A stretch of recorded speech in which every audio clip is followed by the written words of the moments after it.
Hello, and welcome to my October reading wrap up. So, this month, actually, I started, I think, a month or two ago, but I went back to following the Aurelium Academy sort of syllabus and reading plan, which was started by Creator G. I will link her channel down below.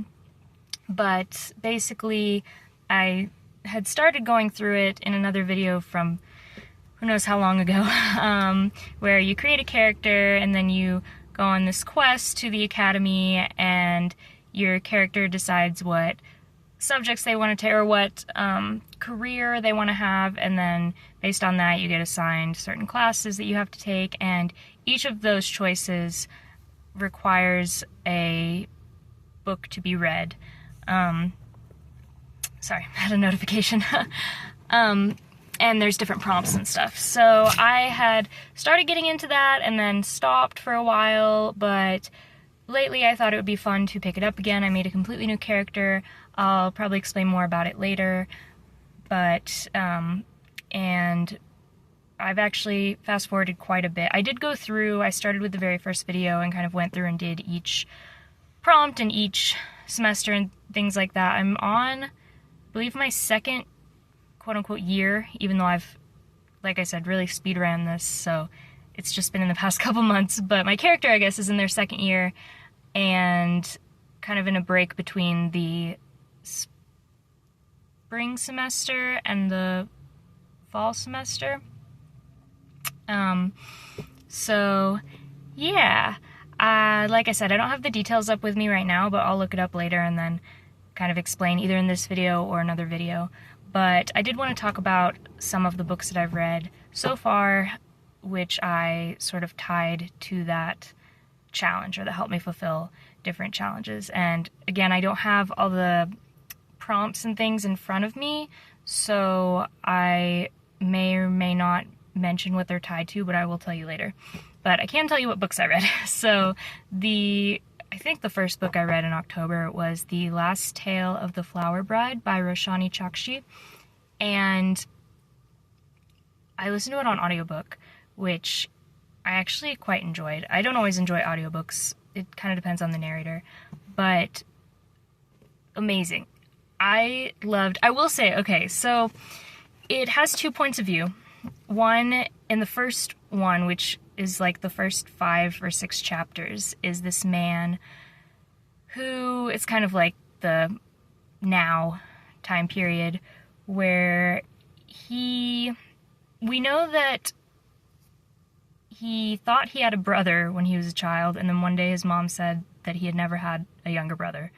So that's kind of a weird thing. He's still not sure if he really had a brother or not.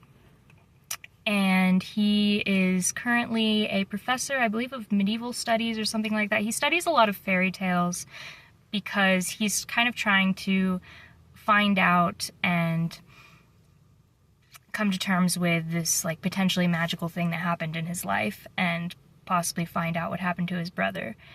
He is looking for this artifact, and through it meets this woman, Indigo. They date, get married. This is all the sort of the beginning of the book. But she has secrets of her own. She is extremely wealthy, but he doesn't know anything about her past or her family. And he starts to slowly uncover more things about her, while at the same time we have the second POV with Azure, who is this girl who moved to this town in Washington, I want to say, when she was 10 years old, and kind of came from a rough, complicated family background, but quickly became friends with Indigo, who at that time was also 10 years old, so this takes place in the past. And they both really strongly believe in magic. They think that they are fairies, and they were punished or something. They weren't ready, and so they returned mortal. But when they get older, I think when they turn 18, then they will be welcomed back into the fairy world. And so they're doing all sorts of rituals and games and that part I loved. That was my favorite part, those chapters. There is a darker side to it, and there's a mystery because in the now time, we don't know where Azure is or what happened to her. But just that whole narrative of this girl and her best friend, like, finding magic and believing so strongly and seeing magic in everything, I really connected to that.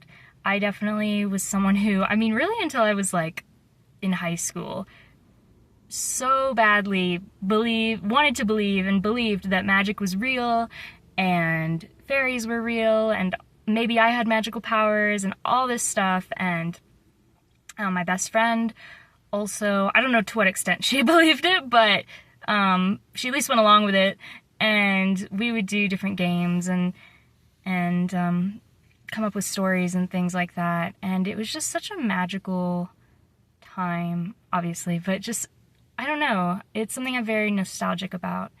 So that was really fun to read about. It also definitely is, like I said, a mystery. It gets dark in some places.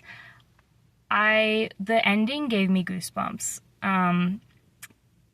Yeah, I think that my only complaint is that it took me a little bit to get into because, like I said, the first, 5 chapters are from the guy's perspective, and I wasn't interested in him. I was really interested in the 2 girls, but this guy, I was like, okay, this is about your marital troubles or something, like, why do I care kind of thing. As he gets swept up into the mystery, it gets a little more interesting, but that part definitely was a little harder for me to feel engaged by, but by the halfway point of the book, I was hooked, so 100% would recommend that if any of that sounds appealing to you. So that one was for spring semester of 2023, I believe. The class Elemental Studies, and the subject of the class was Botanic Controls, and the prompt was to read a book with flowers on the cover. So for that, I chose Last Tale of the Flower Bride. Got a change of scenery here. I am at work in the field waiting to be picked up by my coworker, so I figured I could talk about another book I read. This one was called Hour of the Witch by Chris Bojalian, and I read it for 2 reasons. One was for this book club that I just joined here in Carlsbad. It was the October pick, and the other was it ended up fulfilling another prompt for the readathon, which I can't remember at the moment, but I will get back to you on that. And both of those reasons are honestly the only reason I actually finished that book. It's not that it was bad. I was just really bored. And also, it wasn't what I thought it was going to be about, even from reading the synopsis, which I feel like is something that happens with me often. So I don't know if it's like that a lot of the book jackets are misleading, or if I'm just not good at understanding what's going on. But basically, it takes place in the 1600s, around the time of the Salem witch trials, but it takes place in Boston, and it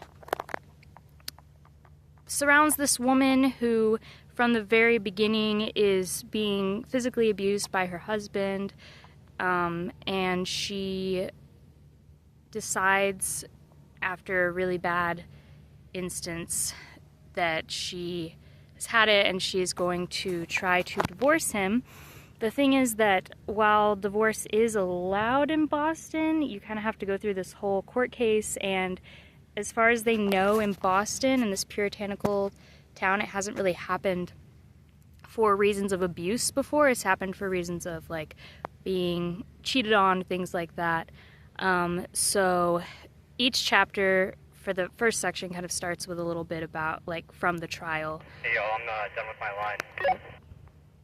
And then where the witch part comes in is that basically due to the fears of the time, because, like I said, this is around the Salem witch trials, and miscommunication, misunderstanding. People start to accuse the main girl of being a witch, and so then that's a whole nother thing she has to deal with. So, in retrospect, reading the back cover after I finished the book, I was like, oh, okay, this is what it said. But I think because I had seen it was someone had described it as a thriller or something, and I guess in some way it could be, I mean, it wasn't very fast-paced, for sure. It was scary in the sense of, like, you're seeing how people treated women back then and drawing parallels to modern times, like, and how religion can be dangerous, but that's not usually the kind of thriller, I suppose, that I like to go for, because it's too close to modern life, and I don't know, I just, like, with my own history, unfortunate, like, not so great history with specific religion, I just don't like to read about that stuff because I think it just brings up bad memories, and so it was simultaneously kind of boring and kind of upsetting, I guess, but I wanted to finish it, like I said, because of the book club and because it was for one of my courses for my reading challenge, which I know I'm doing this for fun, so I could have still put it down, but I just get really stubborn sometimes.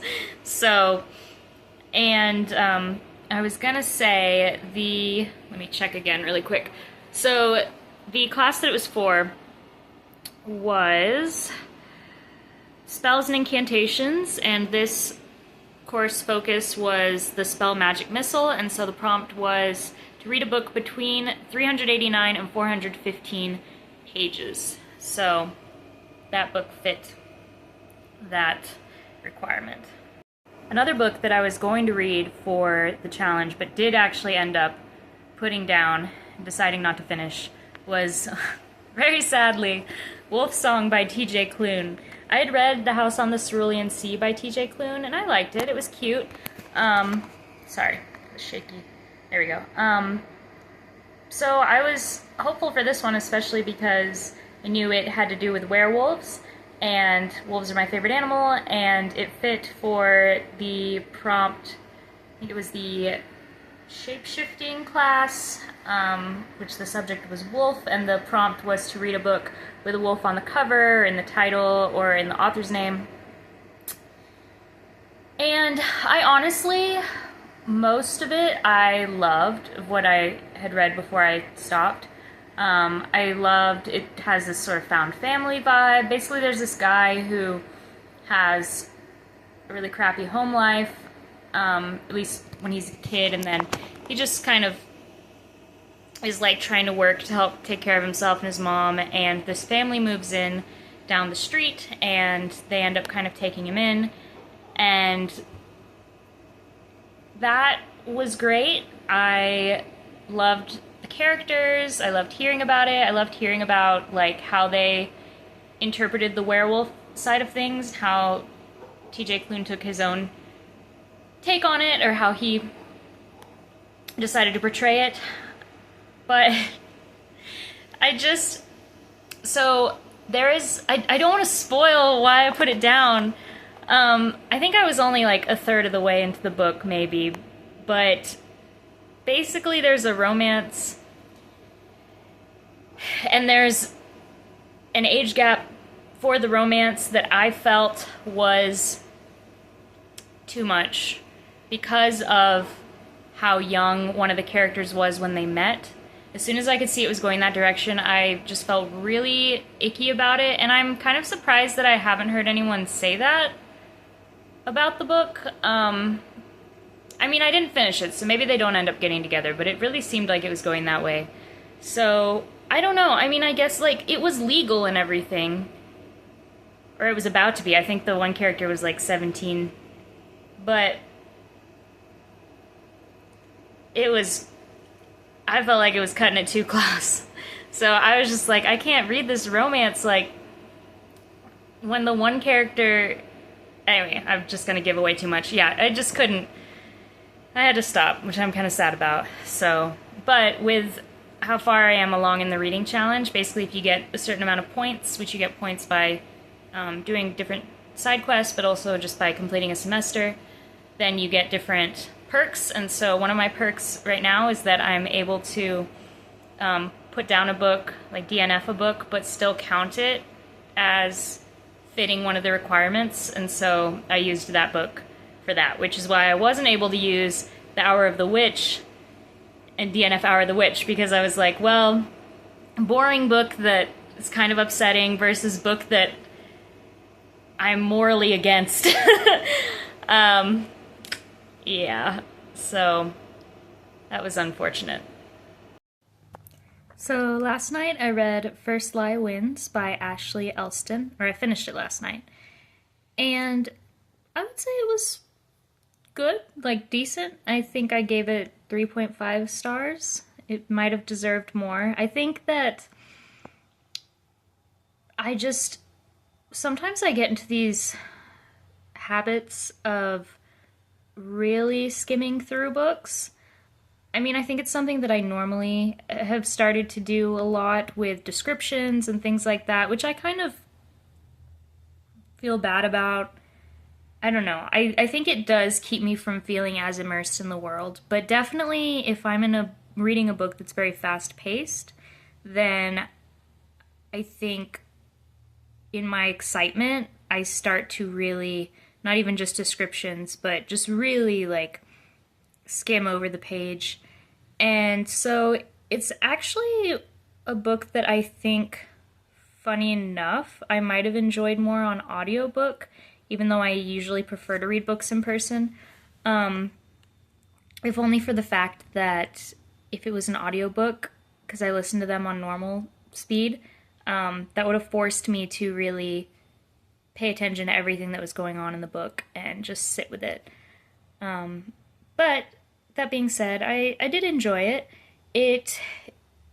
I'm trying to figure out what I can say without giving anything away, because definitely it's one of those books where you kind of start out knowing nothing, and then you have some ideas of what's going on, and then as the book goes on, you figure out more and more and more. But basically, our main character is this woman who is in a relationship with this guy, and she's about to move in with him. But you know that she's lying to him about something. She has kept a big part of her identity a secret, because from the very beginning, when she's moving in with him, she basically like rents an apartment for a week and then buys all this stuff that'll make it look like she's been living in the apartment. So you don't really know like what's going on, but you know that something about her identity is hidden. The inside cover might tell you more than that, but I really don't want to give too much away because it was kind of fun to figure it out as I went along. And I liked her a lot. She's definitely a morally gray character. There was one part of the book where I actually was going to stop reading because of something that I thought she did.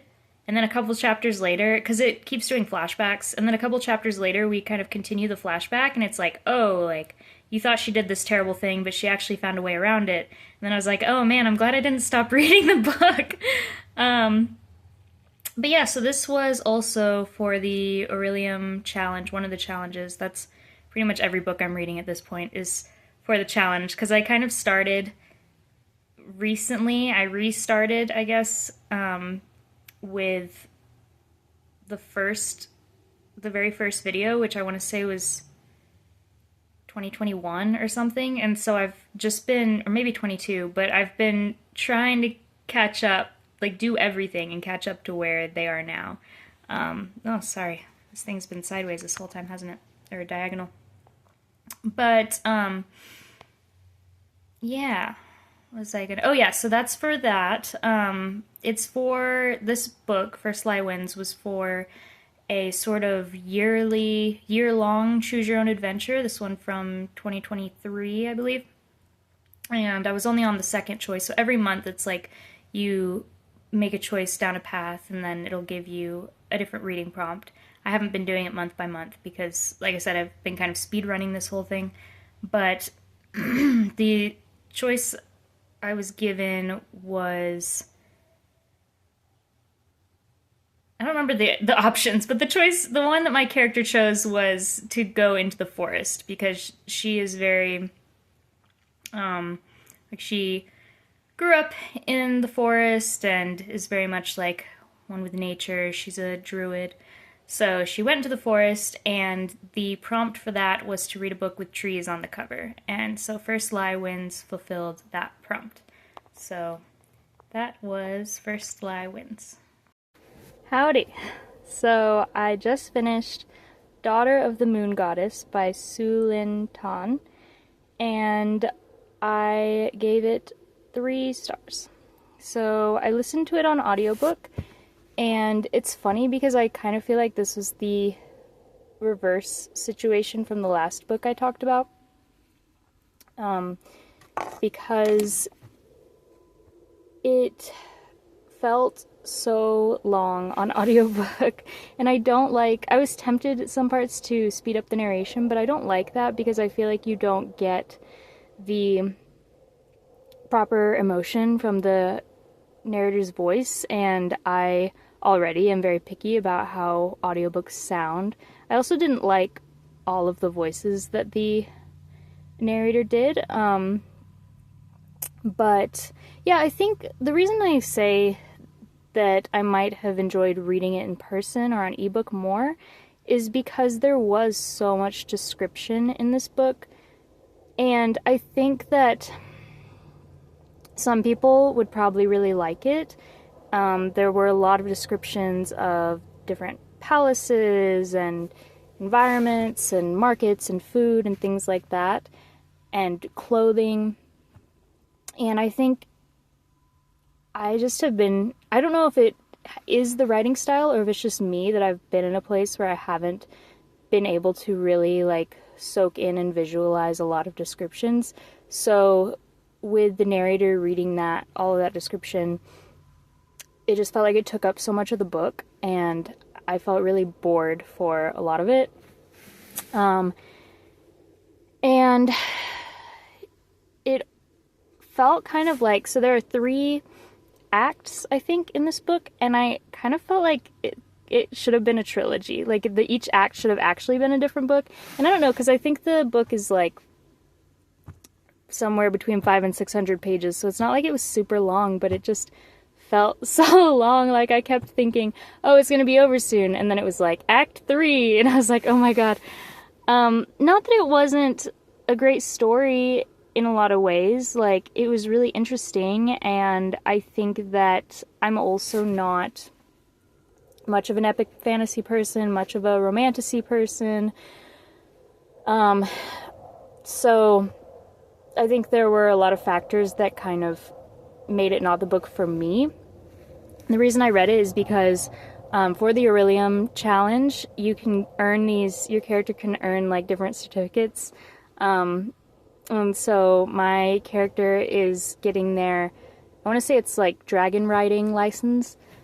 Excuse me. And so to do that, I need to read 2 books with dragons in them and watch a movie with dragons. So this was one of the books. There are dragons, although I will say they don't come until like, I think Act 3, and they're not in there much.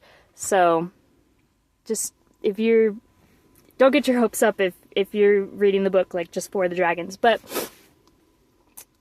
basically this book is about, like I said, it's very long, there's a lot of plot, there's a lot of different stuff that happens, but I can tell you what happens at the beginning at least, which is that we have this main character who is, I guess she's half immortal, so pretty much all of the book takes place in the immortal realm, and this is heavily based on, I think, Chinese mythology.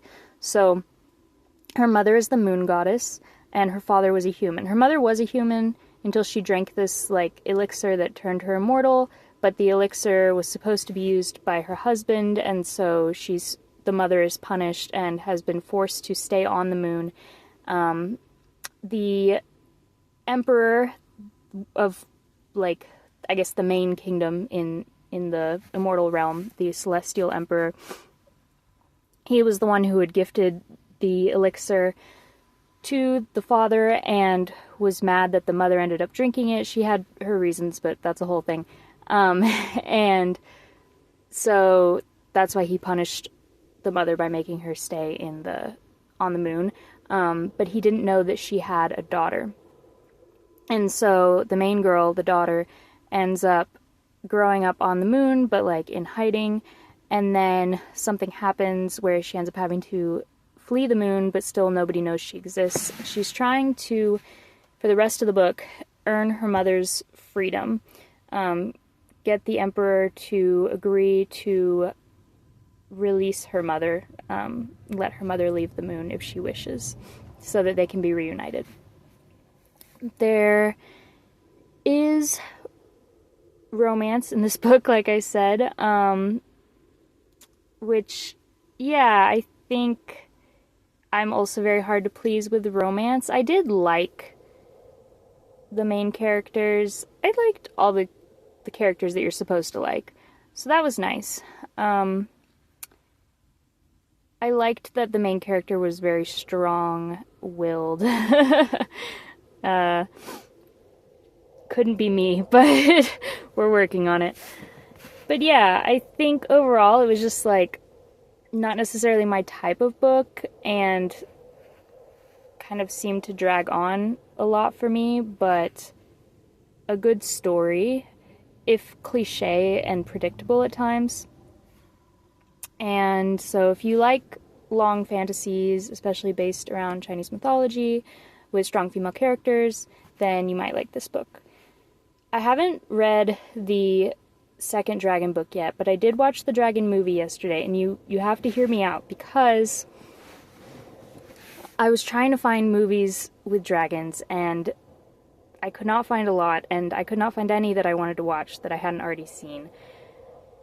And so I did watch the fourth Harry Potter movie, Harry Potter and the Goblet of Fire, but I watched it illegally. So, because I don't support what J.K. Rowling has said and done, her transphobia, racism, all the harm she's caused, I really don't support it. So I didn't want to support her in any way.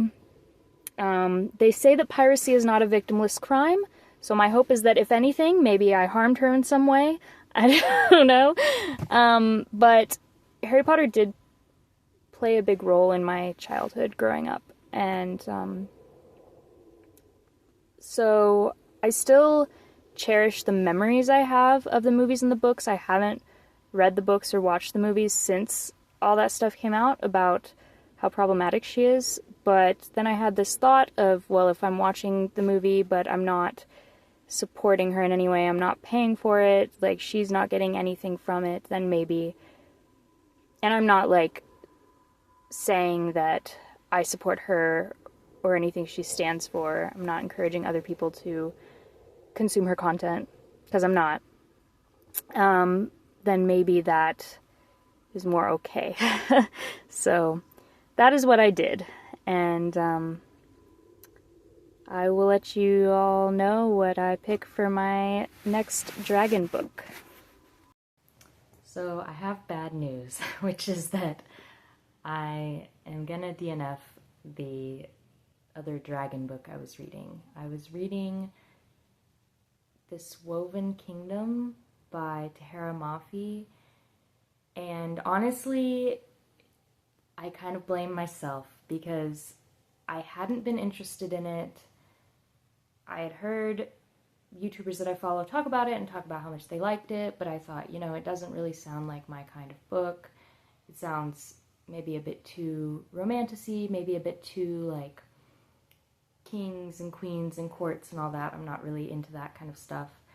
And romantasy is, like, I guess it's a new term that, from my understanding, is like fantasy that the plot is mostly around romance, but it's in like a fantasy setting.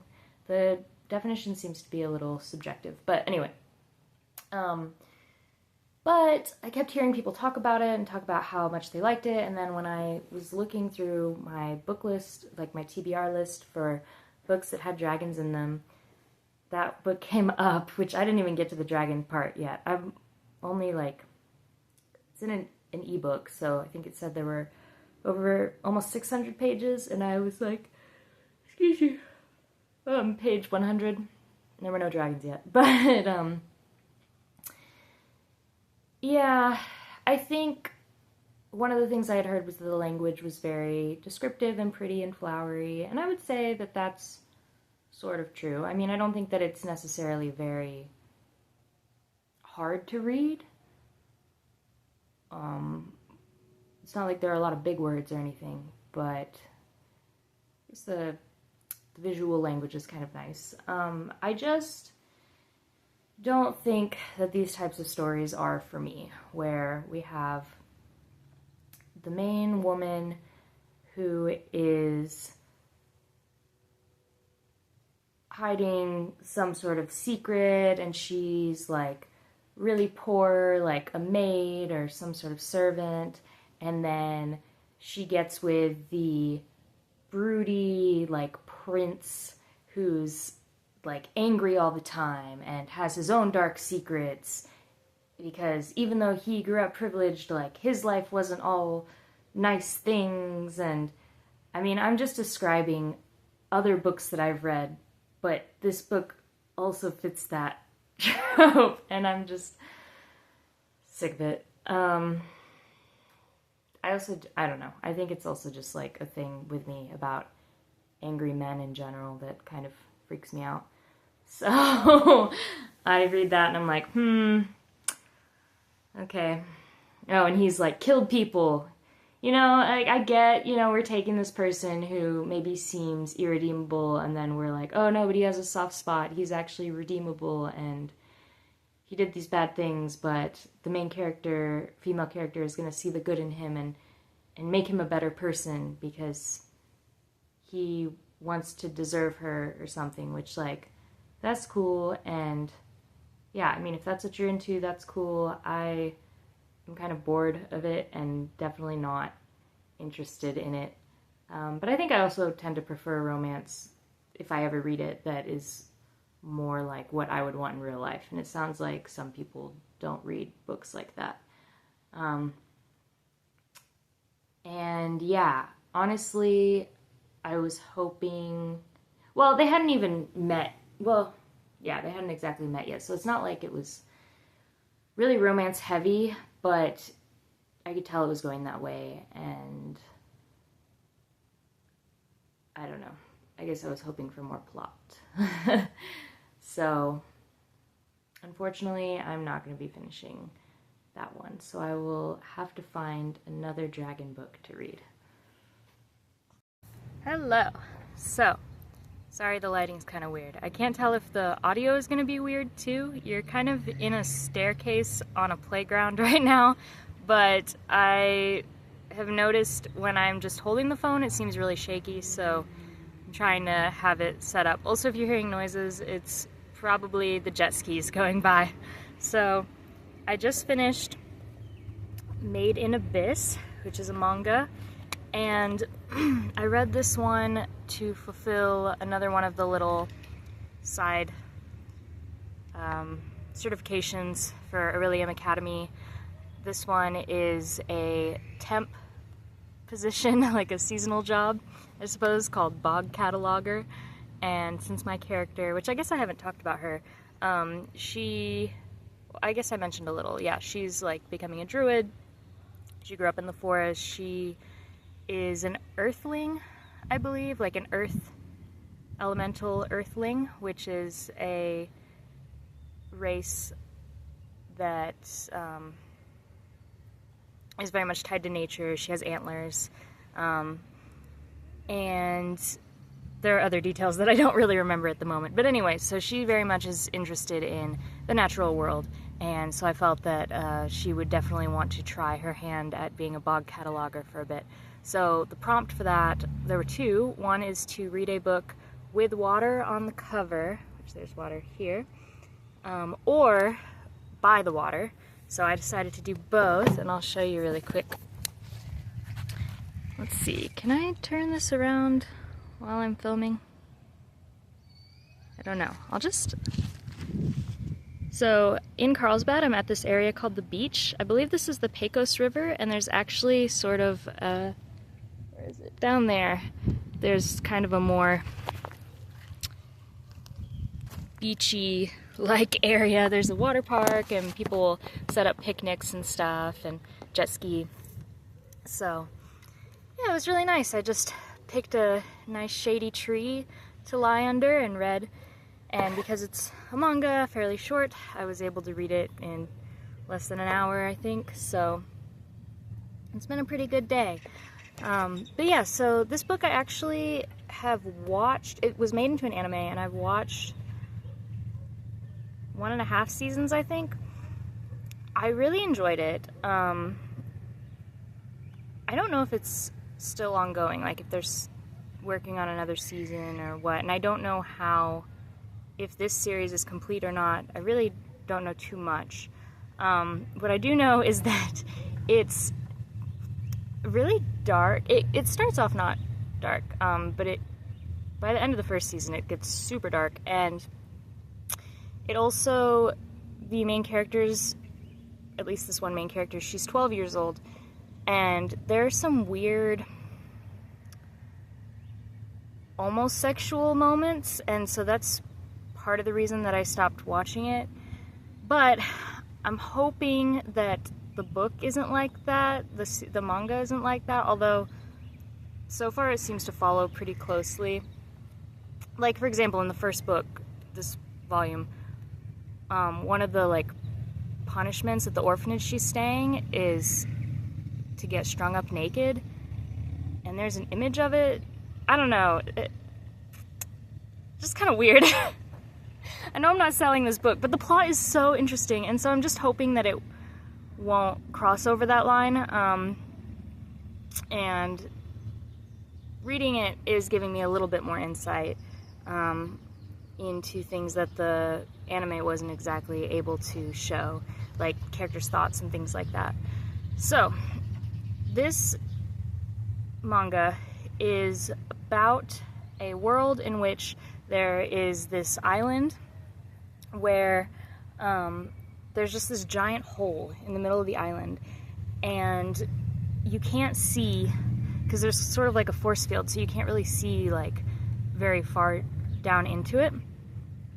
And so these people called cave raiders sort of inhabited the island, and for thousands of years they've been going down into the abyss, is what they call the hole, and exploring. But the thing is that, so the abyss is at least 20,000 meters deep, but every like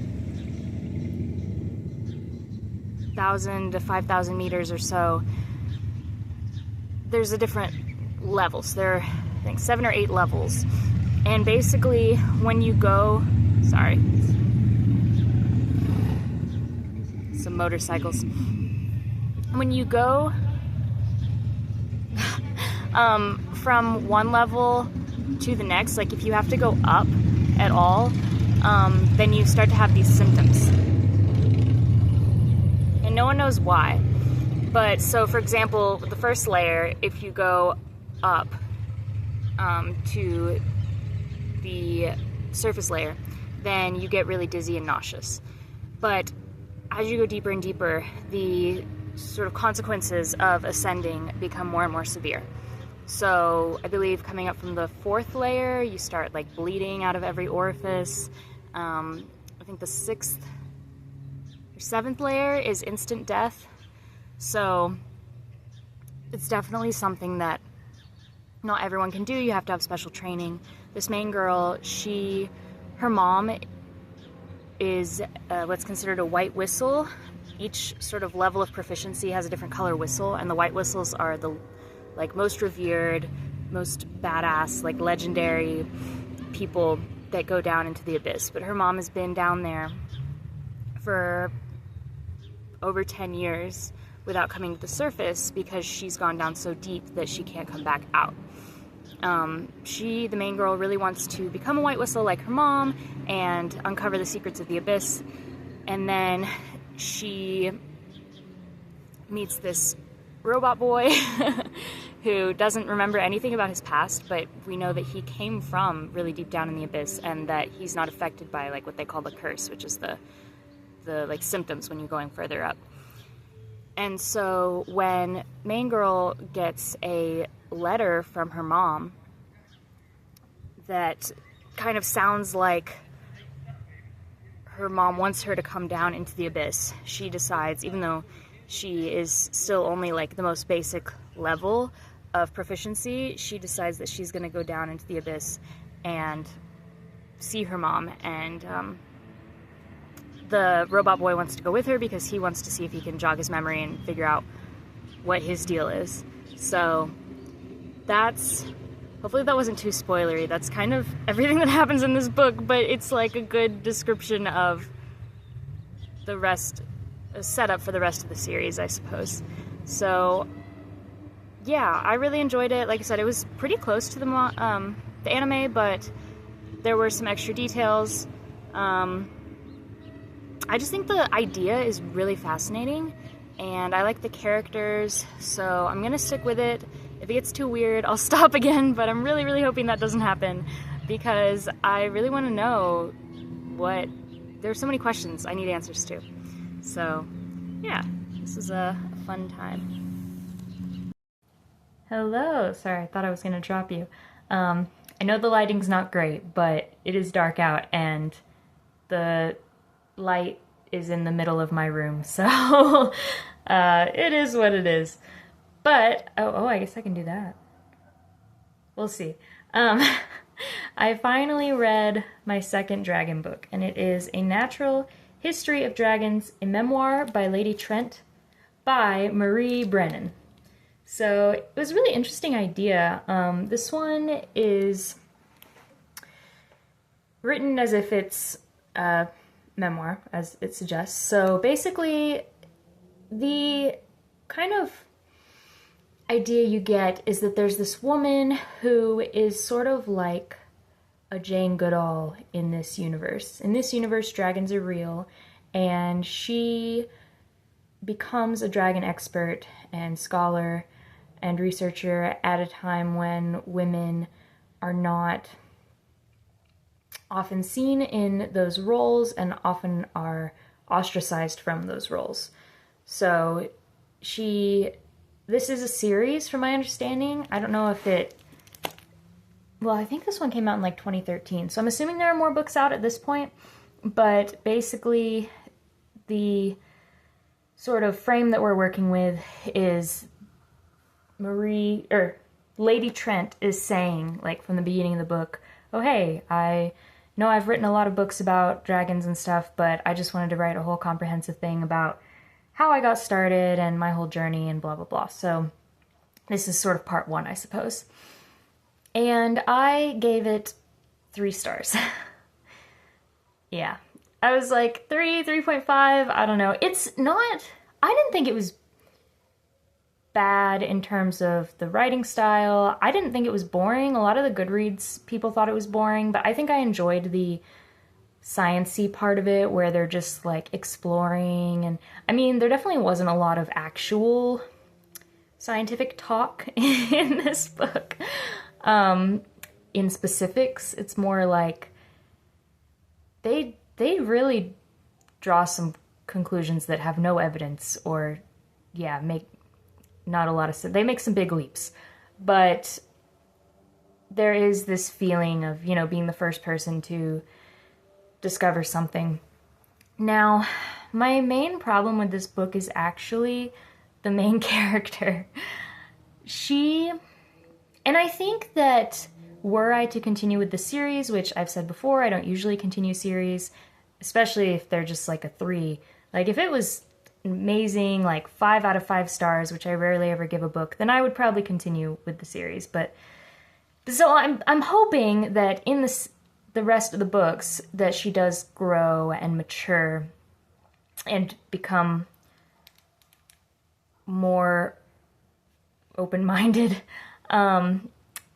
Because she does, I mean, she starts off with her childhood in this one. And I think by the time it's over, she's 19 or 20. And she, even though she has faced prejudice for being a woman, she is a member of the aristocracy, or at least she's kind of high up there in England. Well, their version of England. And it definitely shows. Like, she even at one point kind of makes a dig at this guy who got to where he was because he worked his way up instead of being born into nobility, which, you know, she does admit, like, it was a low blow and she did it. Well, actually, does she admit that? I don't know. But she says that she did it because he was being sexist. But it's like, it's not even just that. It's like when she actually goes to do the exploring, they go to this remote village in what seems like maybe Eastern Europe, their equivalent. And the way that she talks about the village people, like the peasants, and I don't know, you can just tell that, like, she thinks they're really simple-minded. She thinks that they're, like, rough people. She doesn't understand their culture, but she doesn't really try to. And that was just, I just felt kind of meh about. Like, I'm sure that there were a lot of people at the time that this is pretending to take place that were like that, but I don't want to read about it. And even, like, I know that she does get more outspoken as time goes on, as the books go on, I'm sure, because she's talked about it. Sorry, my timer just went off. But she definitely is, like, still subscribing to the ideas of women need to, you know, do certain things. Like, her dad tells her that she can't study dragons anymore when she's a kid because she won't find a husband, and she's like, yeah, he's right. Like, I don't know, I just wanted a little more of, like, the fighting back. But like I said, I do think that that happens more often in the later books as she gets older. So,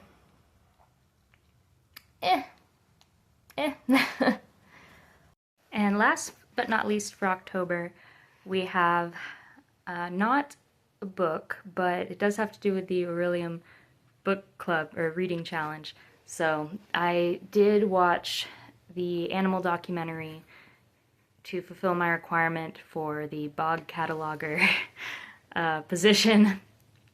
And this one was Secrets of the Mediterranean Life in Extremes. Those might be reversed. But yeah, I thought that it was a documentary. I thought that the original language was Spanish because I've been trying to practice Spanish, so I just typed in, like, documentales animales in the hopes that it would bring up Spanish documentaries in Spanish. But I think it was just dubbed. But yeah, it was interesting. It was from a channel that was called, like, I think it was called Documentales Gratuitas, like free documentaries. But I don't know who it was originally by, or what, if it was some sort of science channel or something. But there were definitely some things that I was like, is this even accurate? And you know, definitely I wasn't able to translate all of it. But I think the one major, loud something. The one major thing was that they talked a lot about, so they were talking about the African side and the European sides of the Mediterranean and the similarities and differences in geography and wildlife. And they talked a lot about fennec fox family, which was really cool. But they kept saying that one of the foxes was younger than the others, like one of the kits. There were a bunch of fox kits, but I don't think that was true. I mean, I guess they could have seen, like, which one came out last, and maybe that is true. But generally, from my understanding, foxes are like dogs or wolves or coyotes where they kind of have them all at once. And these definitely weren't like from the last litter because they were still in the den. So I don't know, that kind of made me wonder about some of the other parts of the documentary. But it was cute to see the animal videos, and it was interesting to learn about. Yeah, I don't know. It's definitely, I don't really know anything about the Mediterranean region. I kind of didn't even think about the fact that it does border Africa and Europe. And yeah, so I don't think I would necessarily recommend it, but it was a good time. So that is it for October. I will leave you guys with one last little thing because I want, oh no, I should keep it that way. I don't know if I can. It's like it lets me switch when I first start filming, but then once I switch it to me, it won't let me switch back. Maybe someone can help me with this someday. But I made a pumpkin. It is the night before Halloween, and my work is having a competition. It's kind of hard to see in the light, but I have a shooting star. It was my boyfriend's idea. And then these little star pinpricks, and then it's kind of like it's supposed to be a lighthouse. And then I kind of messed up, so I was trying to make this like vines or Rapunzel's hair or something, I don't know. But anyway, yeah, happy Halloween, everybody. I hope you all had a good October, and I'll see you at the end of next month.